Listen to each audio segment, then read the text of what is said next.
All right, please welcome our moderator, Chinan, on stage, and our panelists, Seraphim, Soham, Cyrille, and Julien.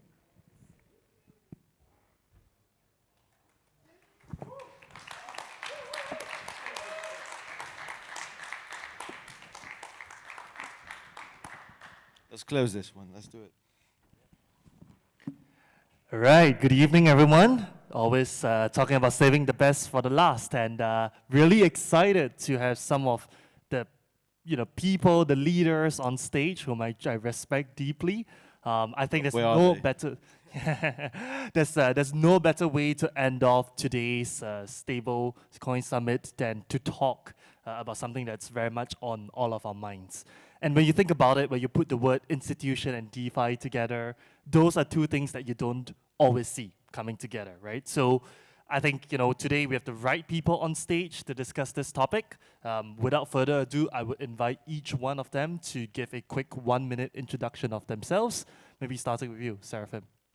Hey, Seraphim from Ethena. I still have no idea why they keep inviting me to the conference because Ethena's not a stablecoin, but I like to be here. It's fun. The food's good. Yeah, Ethena's a synthetic dollar protocol we launched in February. We went from 0 to 3.6 bill. Now it's 2.6, but still not too bad. And I think we created a really interesting product with the cash basis trade in the background, and it's growing quite interestingly. Also, with a lot of TradFi angles that we can discuss later. And yeah, generally, I have to say it's my favorite conference. There's always very few scammers and spammers here, actual innovators or LPs, So yeah, I love it here. So. Awesome. We love to have you here too. Soham. Hey everyone, my name is Soham. I lead the institutional business at Reserve Protocol. For those that don't know, Reserve is basically, we make it super easy to access on-chain yields through index products. So you can basically take a basket of interest-bearing collateral from DeFi and basket it with whatever else you want, and access that just by holding a singular token. So trying to make DeFi just super accessible through these sorts of index products. In a previous life, I worked at Citigroup, did sales and trading there, covered mostly hedge funds and asset managers. So very translatable to kind of what I do now here at Reserve. Awesome. Cyrille. Hey. Hi everyone, I'm Cyrille, contributor to F of X protocol. And F of X is a DeFi protocol that brings two kinds of assets. The first kind is decentralized stablecoin that are scalable and have sustainable yield coming from ETH staking. And the second kind are leverage tokens that give you leverage on ETH without facing individual liquidation risk. So yeah, that's it. Basically, I'm contributing to that protocol and bringing awareness around it. Awesome. Last but not least, Julien. Well, my name is Julien Bouteloup. I'm founder and CEO of Stake Capital. It's a family office, been in the space for quite a long time, been investing in more than 200 different projects. We also run a venture studio, been participating in some of the great DeFi projects out there. And also we participate in governance, liquidity provision, market making, all type of different strategies. Cool, and that leaves me. My name is Chinan. I lead an early stage venture fund that's got Saison Capital. What's unique about us is that we are actually a corporate venture capital that's backed by a large Japanese traditional finance institution. So that leads me to the first question. I'm going to throw it to Julien. Do institutions need DeFi? Well, for institution to tap into, I think the traditional finance institution need DeFi and DeFi need institutions. I think it's two different markets, but they can help each other. For institutions, the fact that DeFi is transparent, it's also very important. The fact that they can settle across the globe, reach new markets. It's also something that they don't necessarily are able to do cross countries. Also the speed of sending asset across different borders, and also the new type of structured product that DeFi has built. It's also very important for institutions, and also in the risk management, solving some of the biggest problem in institutions, such as custody. You can bring a new type of, such as secure enclave, new type of way to secure money asset from users, and also give ability for type of user to access really strong strategies without necessarily understanding those concepts. It's also very important. Yeah. When you mention all these benefits, it's important that they are additive, right? They add up to substantial benefits that outweigh the cost of implementation. So the next question is really for Seraphim, right? I'm curious from your perspective, how do you see DeFi or even what you're building at Ethena to contribute to institutions, right? What's in it for them to come on board? What are some of the, why? What is the motivations? Yeah, like to your first question, does DeFi need institutions? Do institutions need DeFi? I think they don't, but we need to sign up them into that they do. And I think so far we've been doing a pretty good job. Like BlackRock's in it. If you look at Ethena, a lot of the LPs are, well, I think 70% of like the holders of USD are probably based in Hong Kong and Singapore, but there's also a pretty decent chunk from American or Western LPs like hedge funds and such. So clearly there's demand for this. I think if you look at RWA generally, like clearly BlackRock thinks that the DeFi market is big enough for them to target for RWA. Otherwise they wouldn't be doing it. So the opportunity size there is probably at least a couple $1 billion, which is a good start. So I think they probably do need us, to be fair. I'm just probably joking. But what was your first, Ethena specifically, what was your question, sorry? Yeah, like what do institutions get out of by partnering with you guys that, let's say, they can't from TradFi, from off-chain stuff? Yeah, I think there's an interesting angle where like they want to sell to crypto native clients like sexes and such. And a lot of these, for example, BlackRock or a lot of these TradFi institutions create products that they probably don't want to sell directly to this crypto institutions. And they can rely on wrapper solutions like, if you look at Bouteloup, for example, by BlackRock, there's many wrappers around it, like Ondo, like Matrix Port. They probably expect these guys to sell it onwards to Binance, Bybit, OKXs and such. And I think that's ultimately what these guys are trying to achieve, just use DeFi to sell their own product to crypto native people.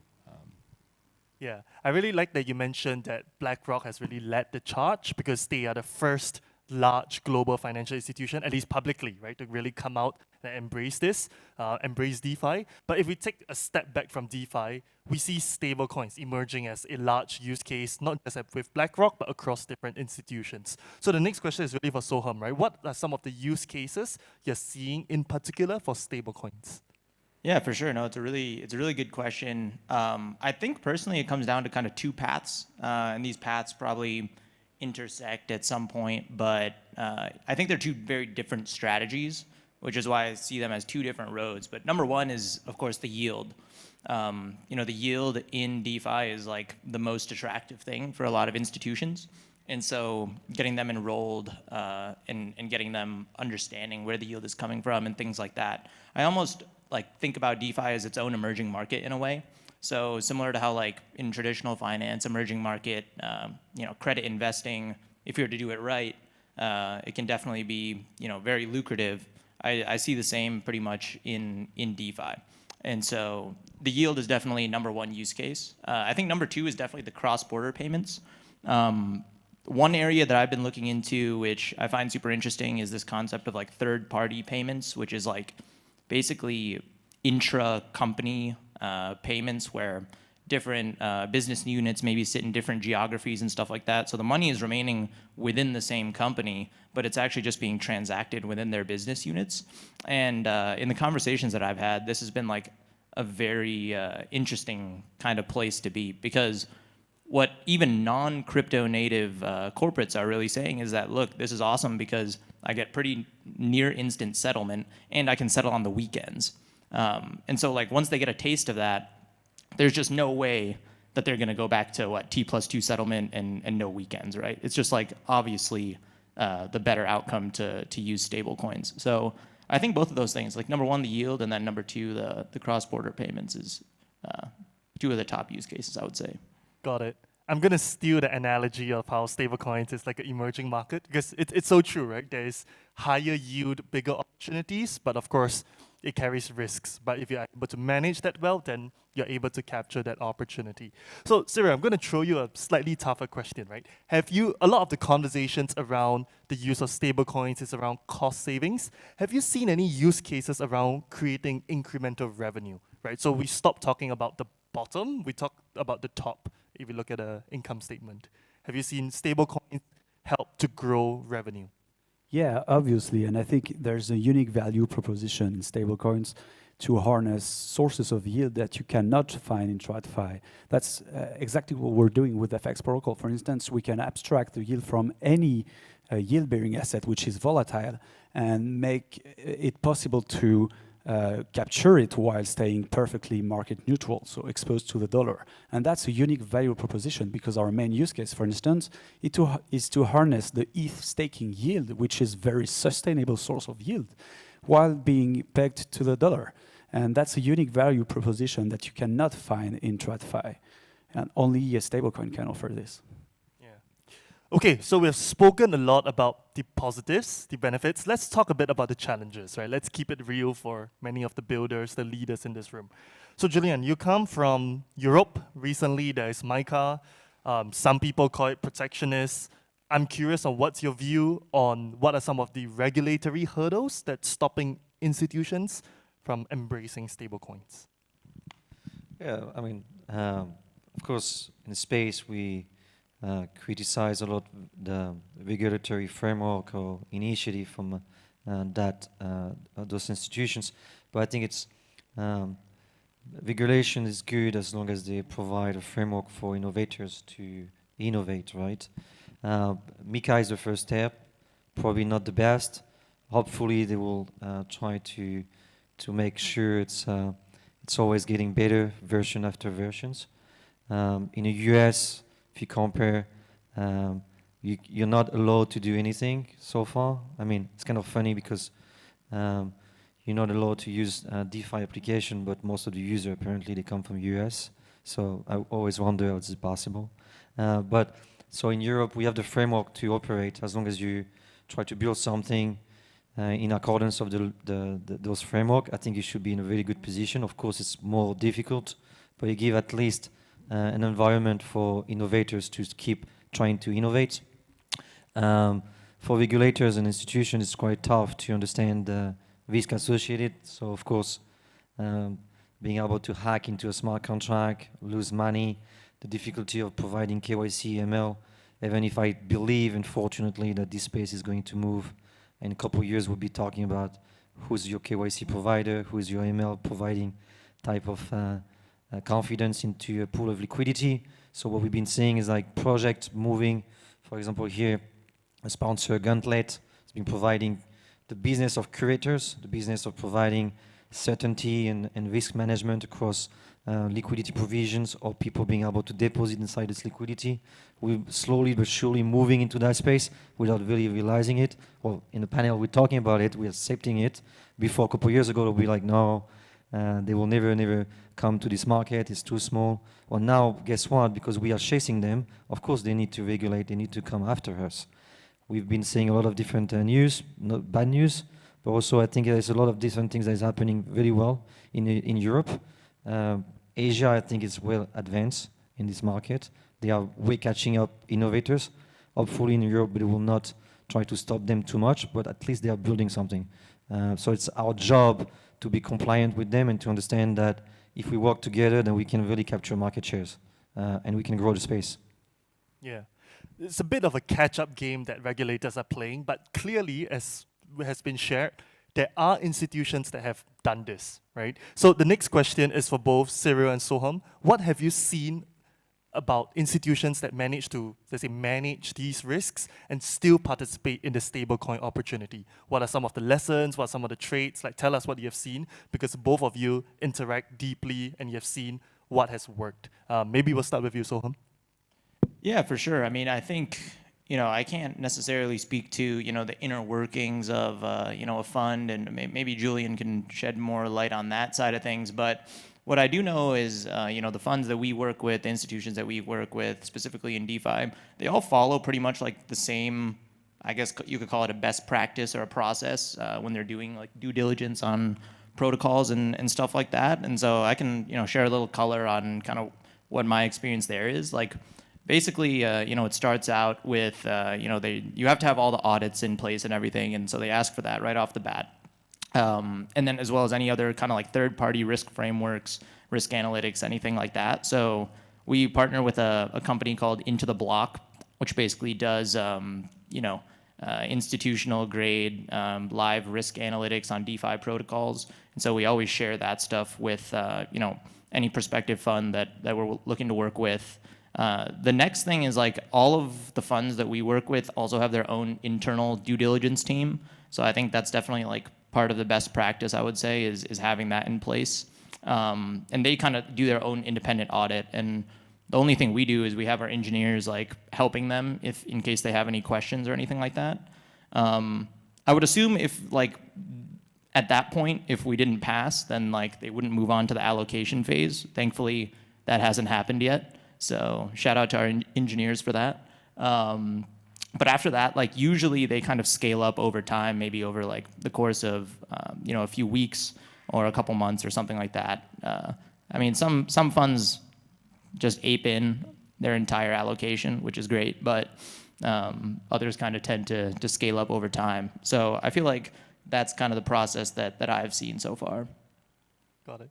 Cyrille? Yeah, you kind of answered the way I was about to answer, but yeah, I guess the main concern in the first place is to reinsure, because there's obviously a different risk in DeFi than in TradFi, obviously, and it's important for them to assess it correctly to feel the risk reward structure.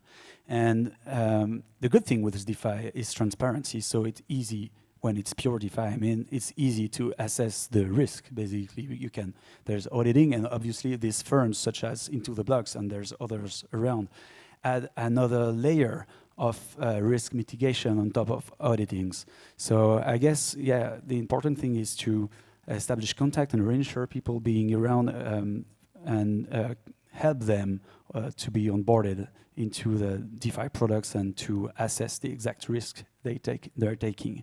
And I think to be like productive by harnessing DeFi yields is about finding these kind of anomalies of risk reward when the risk hasn't been estimated correctly, and when the yield where the yield stays high to compare with the risk they're taking. And that's the way you make it around DeFi, I believe. Yeah. Sometimes it's like an educational journey, right? Where you got to walk them, handhold them through. So Seraphim, I want to ask, when you interact with some of these institutions, what is perhaps the one or two most common concerns, especially initial concerns that they might have before they contribute TVL? Yeah, first of all, they wonder why I buttoned my shirt all the way here. But apart from that, I think it's mostly like the basic questions around KYC, AML, who can mint, who can redeem, who gets the yield. And I think what we've done pretty well as a crypto industry, we've expanded the Overton window of what's possible. Because if you look at, if you made like stablecoins and dollar assets according to the classic TradFi principles of compliance, you couldn't transfer them like you can do on secondary markets without permission. It would be like Bouteloup by BlackRock, because that's a manifestation of what traditional finance stablecoin looks like. What we've done as an industry is somehow we psy up the entire traditional finance that actually you can mint, like Tether or Circle or Ethena, you can mint this thing if you're KYC, but you can transfer these assets permissionlessly. And if one of these addresses is OFAC non-compliant, then you can blacklist them. So I think that's the one thing that we've done that really changed the oppressive surveillance state narrative over the last 20 years. And hopefully we can push TradFi in that direction, actually. But honestly, if you just show, like all of us here, when we build products, we actually do stuff that surprises them, like basic compliance, KYC, AML, ability to blacklist addresses if needed. So once they find out about that, and that we use custodians, for example, anything particularly where the assets actually don't sit on exchanges, like you wouldn't have an FTX-like risk because the money is in copper or Cefu. So these things really make them a bit more relaxed, knowing that it's a bit more kosher than they expect initially. So. Very cool. And I think what I like about this particular lineup of panel is we have 3 protocols that have successfully raised, capital from institutions, and of course, an institutional investor also on stage. So maybe I'll ask the 3 protocols, what do institutional investors in DeFi look like, right? Because everyone always throws around institutional, right? So it could be in geography, it could be in asset class, it could even be mindset. Like give us a bit of shape and color into what institutional looks like for each of your protocols. Who is giving you the money? Yeah, I think Ethena is really nice because we basically talk to literally everyone. And now the only thing we need to do is make sure they put more money in. So I think it's a rough split of like 30% Western world, 70% Asia. And Asia's, which is why we're here as well. I feel like Asia has a big Bitcoin presence where these Bitcoin whales basically borrow USDT or other stables against their balance sheet and then swap that into opportunities like Ethena. That accounts for a big chunk of the size. And that's usually either miners themselves or guys that manage the money of the Bitcoin miners from, that became rich many years ago. That's a big chunk of the market. Then you've got TradFi people that kind of sit on stables per se, for whatever reason they're doing it. So they deploy capital. But most guys really have a balance sheet of crypto. They borrow against it and they deploy that so they get the upside and the yield. Well, that is alpha, and we are all in the midst of the alpha, right? Asia being one of the larger contributors. Soham? Yeah, I would definitely agree in terms of the geographic breakdown that Seraphim gave. That's exactly what I've seen. Also, a lot of emerging markets. Reserve is pretty well known in Latin America as well. So we did do some business down there. I would describe like most of the allocators within DeFi as early adopters. That's kind of the thing that all draws them together. I think they all kind of have different outlooks and different strategies. Like some are market neutral, some are just specifically ETH fund. So a lot of them are running different style strategies. But yeah, all just early adopters looking for the alpha within the space. That's how I describe them. Gotcha. So Asia and LATAM. All right, over to you. And it's very nice to see these crypto native guys that have been working for TradFi for a while and just got rid of it to embrace DeFi and start specific DeFi funds, for instance. And that's mostly these kind of guys we're talking to. And if it's good, I feel like there's some kind of transition going on right now, and probably more and more capital flowing into it. I guess the TradFi folks really get the frustration, right? They want something better, and so... Yeah, I guess they've been like trying to convince internally for a while and decided at some point, okay, let's do it. Like, F it, I'll do it myself. All right, we're running out of time, so maybe the one last question I'll throw to all the panelists, and starting from Julien, it's what is advice, strategies that you can give for protocols for startups that want to partner with institutions? You guys have been through the baptism of fire. You are an institutional investor yourself. So tell us, what kind of advice or what mistakes to avoid? So let's start with you. Well, I think first, and I think that's what Seraphim was saying, it's quite difficult to find a reasoning for institution to use DeFi. I mean, there are plenty, but most of the project, what they do, they go to TradFi institution and they present them a problem that they don't have, and then a solution that they might be able to implement for a problem that they don't have.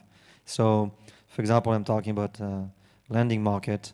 In traditional finance, you can borrow money even if you don't have money. So it's quite complicated to convince a big institution that they will be lending over collateralized money in order to borrow against. So that's the first mistake for a project.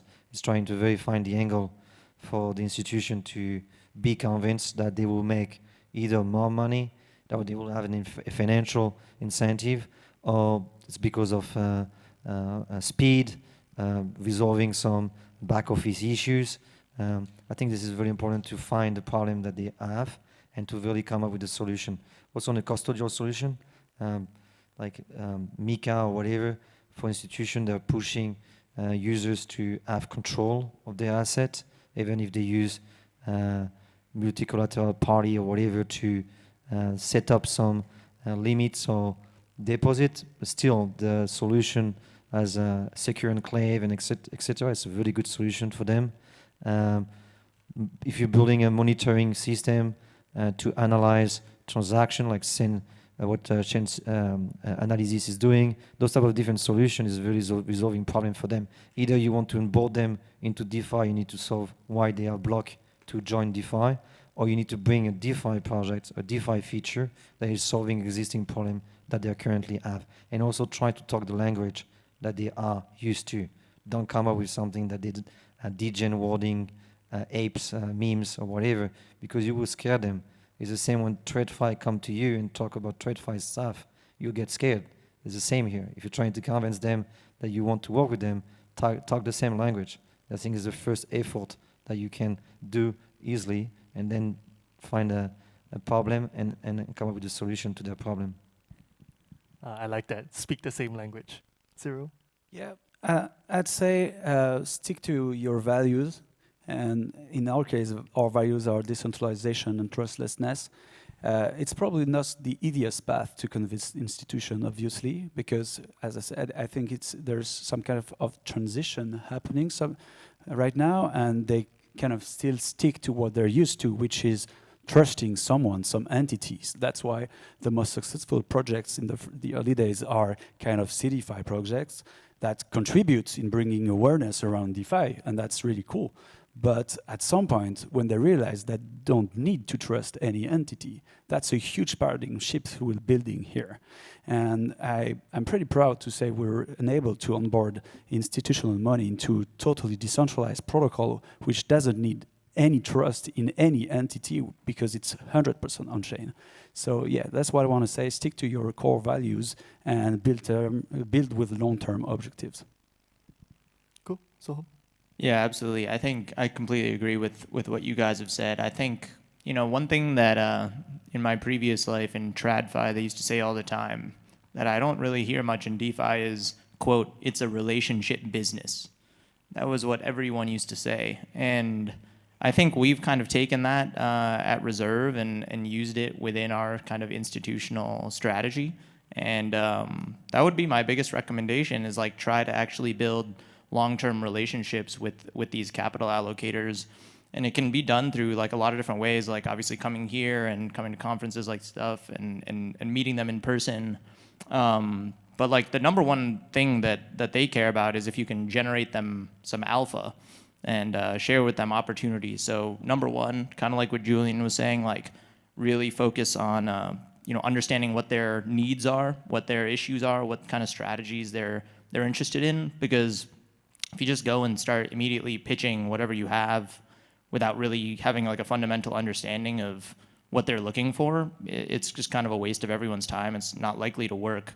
And then once you do find out like kind of what they're looking for, what they find interesting, what kind of opportunities to bring them, then you can just start like kind of having a more often cadence with them in terms of sending them opportunities. And it doesn't even have to be stuff that's, your protocol. Like, I mean, just as many times I've had conversations about Reserve, I've talked about Ethena or FX protocol or Pendle or Curve or, all these different opportunities that are out there. And I think that really ends up building a lot of trust with these kind of like allocators, so that inevitably when your protocol does have a new integration or a new opportunity or something like that fits into what they're looking for, all of a sudden, whether it's 2 days later or three months later or whatever, that conversation ends up being a lot easier.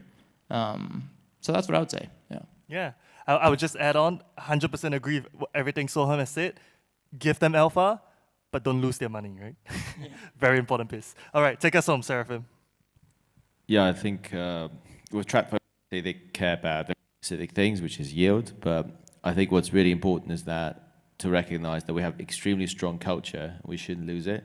Like there's a reason why even BlackRock called their fund Bouteloup, which is like an intentional typo. 5 years you're going to see Larry Fink wearing a cap like this and fucking saying Brett Summer or whatever. I swear to God, because we have really strong culture. And even when Ethena started out, yes, there was a lot of exposure to institutions, but a lot of these institutions are still crypto native institutions. Been TradFi hedge funds that are actually like arms of crypto funds that were being bought by these TradFi institutions at the end of the day. Like it's still the same people on Twitter at conferences. So I think it's important not to forget where we kind of come from, I guess. Because at the end of the day, most of the TVL at the moment for sure is crypto native whales, Bitcoin miners, hedge funds that manage crypto money.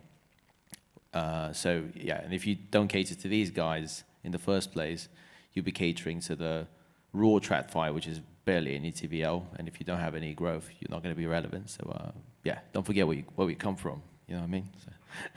I love that. There's no better way to wrap up today's panel and today's conference with that. Don't forget where we come from. Ladies and gentlemen, a warm round of applause for our panelists, please. Thank you. Dude, let's do a pick, like a UFC pick. Oh, yeah, that's fine. I think they got this guy coming around. Here, ask this guy.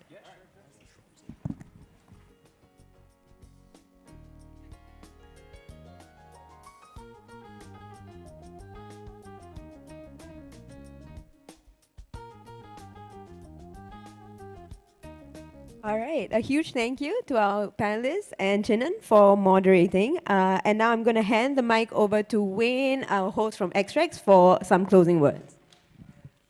All right, everybody, thank you for all of you that stayed until the very end. Stablecoin Summit concludes this year, 2024. We'll see you next year. It's happening every year in Singapore for hardcore stablecoin people. Thank you very much. See you next year.